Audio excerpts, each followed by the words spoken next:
My name is Justin B. Radley. I grew up in Woods Cross, Utah. I was sixth generation Mormon, so my family has been Mormon since the dawn of the Mormon Church. Literally, my great-great-great-grandfather is John Taylor, who was not only the third prophet, but he was very close friends with Joseph Smith. So basically, if the LDS Church were Slytherin, I'm Sirius Black, because there's no bigger blood traitor than me. Growing up, my neighborhood, or ward, as we called it, had 10 guys my age. And they were all very sporty. They all really liked church. I went to school with these boys. I went to church with these boys. I went to scouts with these boys. I went to mutual, as it was called at the time, with these boys. These boys were my brothers. I saw them at least every day. Well, at least once every day. But I always knew I was different, even when I was really little. And I never knew that I was gay at the time. I just knew I was different. I liked a lot of different things than they did. I was a lot more into movies, theater, books, when they were all into sports. And actually, that was kind of it as far as they were concerned when we were younger. And I noticed in church, I would always ask the questions that you just didn't ask. And I would always get the response, well, you just don't ask that question, and that was not a good answer for me. So I was always getting in trouble. I don't want to say it felt like they were all on a conveyor belt that I wasn't on, but realistically, that is a lot of what it felt like. I remember when I was about 14, a big group of us were walking to school one day, and I asked a question, not even about the gay thing, which was happening in my head at the time. I just asked about masturbation. And not only did all of them claim that they had never done it, a bunch of them claimed that they didn't even know what it was. I know now that most of them were probably lying, but at the time, I was 14, I didn't know anything, and I had only grown up in this little bubble, so I thought I must be some kind of pervert, because not only do I do it, but I think about guys when I do it. I'm a pervert. And I remember around the same time, I had my first real sex education class by this really mean teacher, and she was teaching us about STDs, and at the time, I just remember her saying, gay people get AIDS. That was it. So here I was thinking I was a pervert who would get AIDS because I didn't know how it was contracted. For all I knew, you could get it from kissing another guy. And I already was dealing with, standard teenage self-esteem issues, and I kind of spiraled a little. I became sexually active with guys around 15, 16, just because what the hell, right? That was kind of the case all through junior high, high school. I ended up losing a lot of my friends because I just didn't care anymore. I kind of became a mean kid. I would get in fights a lot. I would get in arguments with teachers a lot. I would get in trouble at school a lot just because I didn't care. I was so distracted by all these dark things that I thought were happening inside of me that I couldn't be a real teenager. I still kept trying, though. I think the ultimate thing that happened that devastated me in my high school years was just before my senior year. Imagine the last teen movie you saw, and remember the really, really pretty jock, the really popular, handsome boy that we all had a crush on. There was one at my school. I won't say his name, but he played football. He had a beautiful girlfriend. He was on either homecoming or prom court, one of the two. He he was just an all-around, you know, classic, pretty boy, popular type. We all kind of wanted to be with him. I mean, who wouldn't? And I couldn't believe it one day when this was 2003, so he instant messaged me on MSN, because that was kind of texting when I was in high school. And he said he wanted to hang out in secret. And I had had this kind of exchange with guys before. So I kind of, got excited, and I kind of felt like I knew where it was going to go.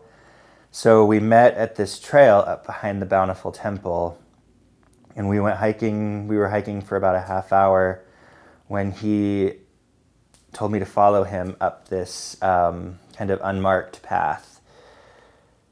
And I didn't know what was going to happen. I was really excited. I couldn't believe it was happening. I would almost say for a minute I felt kind of like a Disney princess, because here's the guy that, I always had a crush on, and here he is with me up in the mountains, and now I know what's going to happen next. The problem was I didn't know what was going to happen next, because what happened next was he punched me in the stomach really hard and knocked me to the ground. And he laid on top of me with his arm over my throat. And that was my first experience bottoming. And it was bad at the time. It was really bad at the time. I didn't know who to talk to about it. I told my two best friends at the time, because they were really the only ones who officially knew I was gay. And they didn't believe me, because this guy was such a good guy, which he kept that persona for many years after. I know he went on a mission, and I know for a time at least he continued to date girls. So I didn't know what to do. It was really, really devastating. Just given the time and place I grew up, I didn't even know that I could call it rape, because guys didn't get raped. And in my head, I kept going over all these things I could have done that made it not a rape. Like, oh, if I'd really wanted him off of me, I could have screamed, I could have spit, I could have bit. But the whole time I never stopped saying, no, get off, and he had to hold me down the entire time. And that was just kind of the last straw, and I ended up dropping out of high school halfway through my senior year, just getting my GED, which was fine. I haven't ever suffered from that. Most people wouldn't assume I dropped out of high school, just because I did go to college, and I have had some pretty good jobs since then. But that's honestly what happened, and it really messed me up for a couple of years. I really didn't know how to connect with anybody. I made a lot of poor decisions. I would go out a lot and just hook up. And when it looked like there was a mutual interest between me and a guy, I would get very codependent very quickly. Finally, when I was about 21, a friend recommended this therapist to me. He's here in Salt Lake City. His name is Don, and he is gay. And he is amazing. He literally saved my life. I learned so many really important lessons from him. He and his husband now have been together for over 30 years, monogamously. And what seemed really cool to me at the time was when they first met, it was a hookup, and they both went to BYU. And that blew my mind, because at the time, and I think even today, people tend to think, oh, if I rush into sex, it's going to ruin the relationship. But that's not true. There's no right or wrong way you can meet the person you might be with the rest of your life. So I saw Dawn for about 4 years, at least twice a month. And then even then for about 3 years after that, I would go every couple months at least.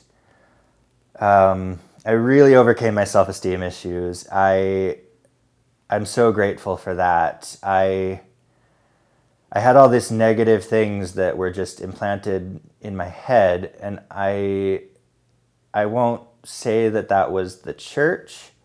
I think it was the society that I lived in that had its mentality based on the church. I reconciled with my family, which, because for a time I was just, that kind of party gay boy, and they didn't approve of that. But once I started seeing Dawn, I actually started to have some healthy relationships with guys. I was able to not get over what had happened to me in high school, but I learned to live with it, and I learned that that's not on me. I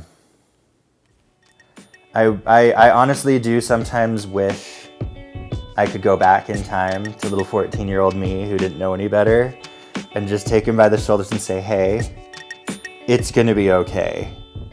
Just relax. Be yourself. Everything else will fall into place. But that being said, I also don't regret anything that I've been through in life.